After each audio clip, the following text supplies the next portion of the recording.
सर्दियों का मौसम आने वाला था। टूनी चिड़िया और कुछ परिंदे अपने घर बना रहे थे और दाना ढूंढ रहे थे। एक दिन टूनी चिड़िया कौवे से कहती है, अरे कौवे मियाँ, तुमने अपना घर बना लिया और सर्दियों के लिए दाना ढूंढ लिया।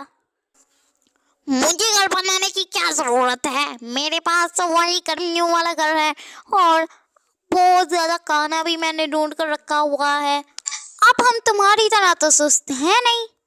अरे कौवे मियाँ, तुम्हारे पास गर्मियों वाला घर है, वो इतना मजबूत नहीं है, तुम्हें अपने घर को मजबूत कर लेना चाहिए। अरे तुम हमेशा करो, मेरी बातों में ना बोला करो, मैं जानू और मेरी जिंदगी।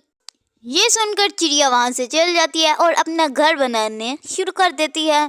कुछ दिनों के बाद सर्दियां भी आ जाती हैं और वो अपना घर भी बना लेती है।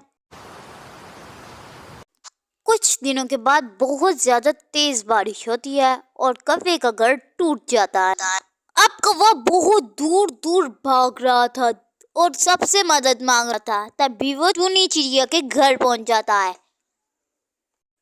अरे कौवे मियाँ, तुम इतनी बारिश में कहाँ से आ रहे हो और तुम मेरे घर क्यों आए हो? बहुत ज्यादा तेज बारिश थी, मेरा घर टूट गया और मेरा सारा खाना खत्म हो गया। अब मैं क्या करूं? टोनी चिड़िया, क्या तुम मुझे कुछ दिनों के लिए यहाँ पर जगह दोगी?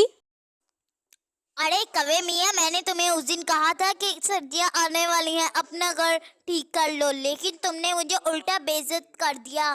प्लीज मुझे माफ कर दो।